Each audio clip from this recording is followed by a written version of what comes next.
Hola, ¿qué tal? Muy buenos días. Les habla Nelson Pava, hoy en un nuevo programa, Conversando, con un lenguaje único desde el corazón. Hoy nos acompaña una grandiosa mujer, una invitada maravillosa. Ella es de la ciudad de Medellín, antioqueña, psicóloga clínica con enfoque cognitivo-conductual, psicoterapeuta, experiencia en psicoterapia y procesos de acompañamiento, apoyo y cuidado. Está con nosotros en el día de hoy Laura Martínez Cortés. Hola Laura, buenos días. Hola Nelson, buenos días, ¿cómo estás? Bueno, un saludo muy especial. Gracias por aceptar la invitación. Hoy con un tema muy importante, como lo es, cómo superar una ruptura amorosa. Para entrar Así. en contexto, Laura, en el tema, pues nuestra invitada es la especialista en el tema, nos va a aclarar muchas dudas acerca de este tema tan interesante, importante, que es la realidad de la que algunos de nosotros, por no decir todos, hemos vivido ese tipo de experiencias. Entonces, pues para tener claro esos conceptos, esas ideas y entrar en el tema, Laura, ¿tú nos podrías dar un concepto más claro acerca de qué es una relación de pareja? Sí, claro que sí. Bueno, Nelson, para empezar, entonces, ¿qué es una relación de pareja? Es aquella relación que construimos con el otro, con una persona con la que tenemos afinidades, tenemos gustos similares, tenemos un proyecto de vida similar y que va encaminado como en una misma línea.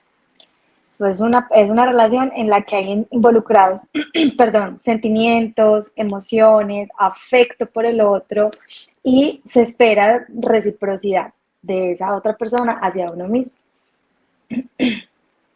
Bueno, Laura, digamos que en la actualidad, ¿no? En este mundo que vivimos como tan ansiosos, como con estrés, por la misma, digamos, situación, ¿no? Todo es muy complejo, los afanes de la vida. Esto, digamos que también crea ciertos conflictos en esas relaciones de pareja. Claro, o sea, realmente los conflictos en las relaciones de pareja siempre van a existir, eso sería algo inevitable, así como en cualquier relación, pues que uno tenga, porque somos humanos, porque tú mismo lo has dicho, el contexto a veces, pues el contexto influye muchísimo. Entonces, y además influye nuestras propias experiencias, nuestra manera de ver la vida, nuestra manera de pensar. Entonces, cuando aparecen situaciones o un contexto que puede ser abrumador, estresante o como lo queramos llamar, por supuesto que puede influenciar completamente en la relación y aparecen pues, los problemas. Bueno, yo lo pregunto porque digamos que eh, en la actualidad, con el tema de la tecnología, digamos que las redes sociales, el WhatsApp, bueno, en algunos tiempos pasados, en mi caso, pues era otra forma de pronto de cómo llegar a la pareja, ¿no? Pues ahora pues todo se hace por WhatsApp, a mi forma de ver, como se hace como más artificial, como más superficial ese tipo de relación con el tema de las redes sociales, el WhatsApp. ¿También crees que eso también influye en ese tipo de, digamos, que se presenten esas situaciones en las parejas Situa situaciones de conflicto por la virtualidad, por la virtualidad? a eso te refieres? Sí. Pues mira que hoy en día, o sea, depende, o sea, hoy en día la virtualidad es un asunto que ya está en nosotros, inmerso en nosotros, y más en las generaciones, pues, que van llegando, y en las generaciones recientes. Entonces, viéndolo desde ese punto de vista, pues la virtualidad es algo que hace parte de, y que por supuesto puede generar conflicto, pero asimismo también puede ser un aliado. Entonces, no es per se la virtualidad, sino tal vez la manera en cómo la utilizamos y cómo le damos el manejo, que es lo que puede llegar en algunas ocasiones a generar algún conflicto. Sí, hay que, digámosle, pues a las personas el buen manejo, ¿cierto? Darle ese buen manejo a estas herramientas. Correcto. Como se, Es exacto.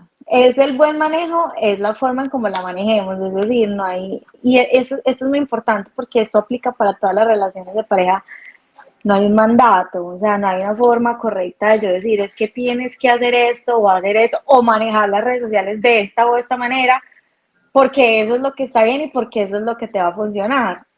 No hay mandatos. En cada caso es distinto, porque todas las relaciones también funcionan de una manera distinta. la responsabilidad también que debemos asumir, ¿cierto? Con este tipo de herramientas. Bueno, Laura, digamos que antes de llegar a ese tipo de esa ruptura, esa fisura que se presenta actualmente, digamos, es más evidente en los adultos o en las personas jóvenes o está marcado por igual. Pero ¿qué exactamente? O sea, es que, discúlpame, ahí se entrecortó la última parte, entonces creo que no entendí como el último Sí, pedazo. no, mira, Ujú. Laura, digamos que ese tipo de situaciones, fisuras, rupturas amorosas, es más evidente en las personas mayores o en los jóvenes. ¿Cómo se presenta más? Mm, pues a ver, tal vez en las generaciones más recientes, digamos que, pero creo que es por un tema cultural. Eh, Anteriormente, pues estamos hablando como de nuestros abuelos, bisabuelos, incluso padres, pues dependiendo como de la edad que tengan nuestros padres. Anteriormente era más difícil ver que una pareja se estuviese divorciando. No era tan común. Ahora es más común. Pero creo que ahora también es porque hay unas nuevas maneras de pensar, hay unas nuevas maneras de ver la vida, facilidades, ¿cierto? Que hace que hoy por hoy, pues, aparezcan, digamos, más rupturas amorosas, pero eso no significa que las relaciones de antes fueran entonces perfectas, simplemente que no se divorciaban, era diferente, pero los problemas seguían, pues, con seguridad aparecían en todas las generaciones. Bueno, Laura, ¿por qué se produce una ruptura amorosa? ¿Qué factores inciden en este tipo de conductas y que conducen a tomar esa determinación? ¿Qué factores generan una ruptura amorosa? Bueno, a ver, pueden ser muchas cosas, ¿cierto? Porque los seres humanos todos somos tan complejos, tan cambiantes, tan únicos. Y pues imagínate en una relación. Pero podría ser en muchas ocasiones que como nosotros como seres humanos cambiamos, a veces de pronto cuando estamos en una relación de pareja, normalmente pasa que tenemos un proyecto de vida alineado, como hacia una misma meta, hacia un mismo camino. Si de pronto una de esas partes se encuentra en un proceso de cambio, de una manera nueva de ver la vida, de entender la vida, etcétera, y de pronto en ese proceso de cambio como individuo encuentra otro proyecto de vida u otro camino para llegar hacia esa meta final que de pronto ya no está alineada con esa persona con la que estoy en relación de pareja, eso puede generar una ruptura muchas veces. Además de problemas que comúnmente conocemos como también infidelidades, faltas de respeto y demás, también depende como de los límites que cada persona vaya poniendo en su relación y eso es lo que hace que haya una ruptura amorosa. Bueno, Laura, para no llegar, digamos, a este otro extremo que es la ruptura, la separación, o bueno, o digamos al divorcio, eh, ¿cómo debería ser ese tipo de relación sana, digamos, en las primeras etapas iniciales? Por ejemplo, primero conocer esa persona, o sea, y no saltarnos, digamos, porque muchas veces pienso que nos saltamos esas etapas de conocernos, de una amistad, y pasamos de una vez como ¿no? A convivir y pues ya es muy distinto, ¿no? Entonces, ¿cómo sería esa relación sana que debe vivir esa pareja? Bueno, aquí hay algo muy importante y es que nuevamente aparece el tema de que aquí no hay mandatos, ¿cierto? No hay una forma correcta de hacer las cosas porque como todos somos distintos, entonces la manera en como que para mí es correcta o que a mí me funciona no significa que es la manera en cómo le va a funcionar a la otra persona o a la otra relación de pareja. Digamos que en términos generales,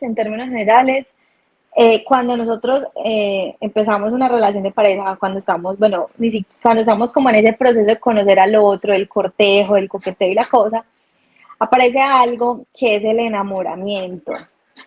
El enamoramiento es un estado en donde literalmente el cuerpo está inundado de hormonas, entonces principalmente la oxitocina, entonces eso hace que nosotros nos sintamos súper bien con esa otra persona, que esa persona no le veamos defectos, que solo le vemos las cualidades, las virtudes, donde todo es hermoso, es perfecto, no hay nada malo, no hay nada malo, ¿cierto? Pero es precisamente porque estamos en ese estado de enamoramiento. Es ahí en esa etapa donde no se recomienda tomar decisiones muy trascendentales, como por ejemplo casarse o irse a vivir con esa persona o tener hijos, porque estamos, digamos, en ese inundados de oxitocina.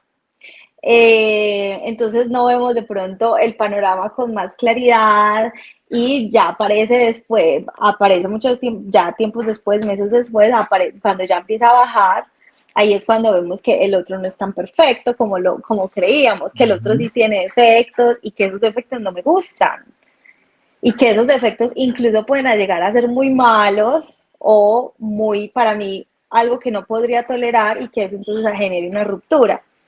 Entonces, por esa razón es que no se recomienda, pero no estamos hablando pues de un mandato que es que no lo puede hacer, no, simplemente no se recomienda tomar decisiones trascendentales o drásticas cuando estamos como en ese proceso de la relación. Primero es conocerse y esperar a que baje un poquito como ese estado de enamoramiento para poder ver a la otra persona como una persona humana, como un ser humano, como otra persona que tiene muchas cualidades pero que también tiene defectos, ¿cierto? Básicamente eso. Hay una frase que dice que todo lo bueno requiere de tiempo, ¿cierto? Es importante, digamos, Uh-huh.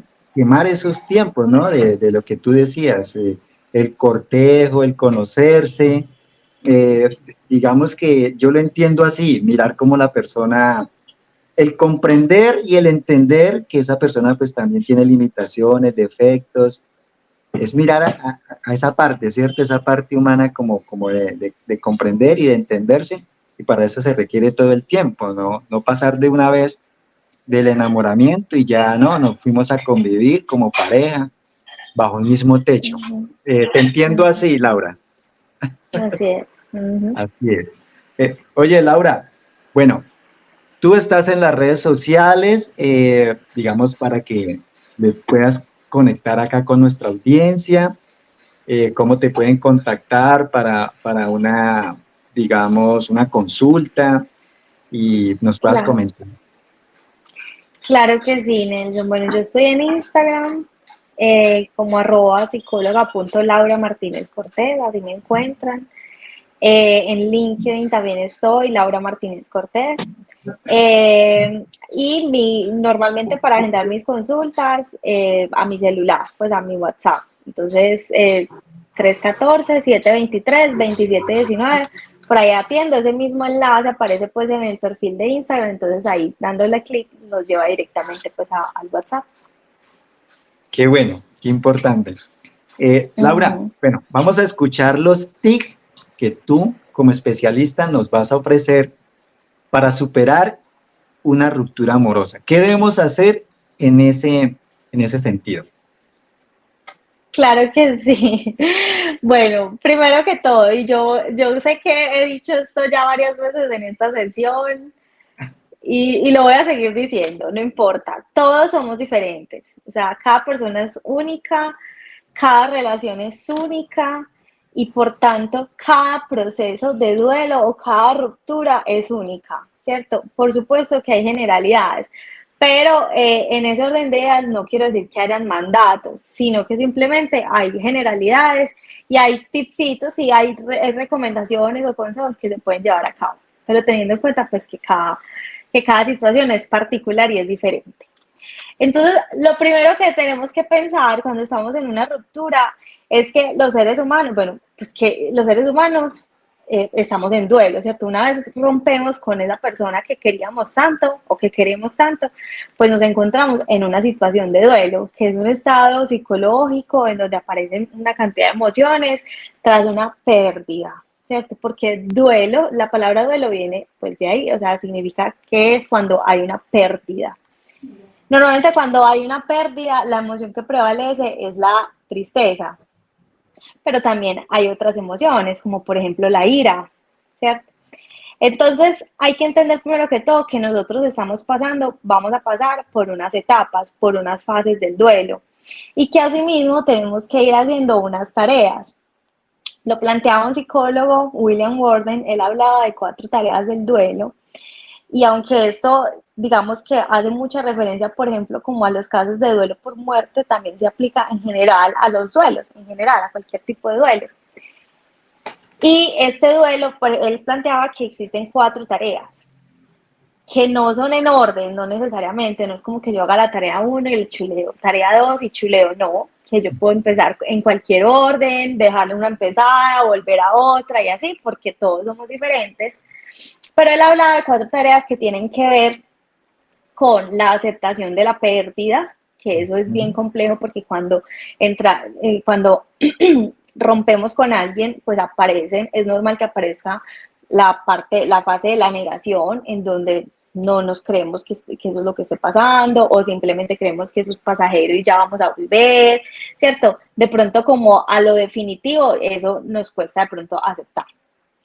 También hablaba de una segunda tarea que es vivir las emociones. Entonces eso es muy importante, es vivir y reconocer y expresar las emociones que estamos sintiendo. Ya te lo decía, es común la tristeza y la ira, pero también qué otras emociones pueden estar pasando por mi cuerpo, qué es lo que estoy sintiendo. Y eso es muy común, incluso Mira, la ira. disculpa, Dime. Laura, disculpa, por lo menos uno se siente también frustrado. La frustración, exacto. Eso es otra emoción que aparece muy frecuente. La frustración de lo que pudo haber sido y no fue, ¿cierto? De lo que queríamos alcanzar y no pasó. Y la Sí, claro. impotencia y el enojo. Y muchas veces el enojo ni siquiera está direccionado hacia la otra persona. A veces es incluso hacia uno mismo. Depende de lo que haya sucedido. Y es muy común, ¿cierto? Que aparezca esa etapa del enojo, de sentirnos traicionados, de sentirnos engañados, abandonados, rechazados, porque me hizo esto, porque me dejó, etc. Entonces, por supuesto que eso pasa. La tercera tarea que tiene que ver con adaptarse a un medio en el que esa persona ya no está. Me tengo que adaptar a una nueva realidad. Es que yo antes vivía en una realidad de pareja, en donde hacíamos cosas juntos, en donde nos dábamos los buenos días, no sé, o todas las mañanas, o bueno, le preparaba el desayuno, lo que sea, ¿cierto? En las dinámicas de las relaciones de pareja, pues había tal vez una rutina, había unas costumbres, y que ya ahora que eso no está, entonces, ¿qué voy a hacer? ¿Cierto? ¿Qué voy a hacer? Tengo que adaptarme a esa nueva realidad. A veces es complejo, pero esa es una tarea más.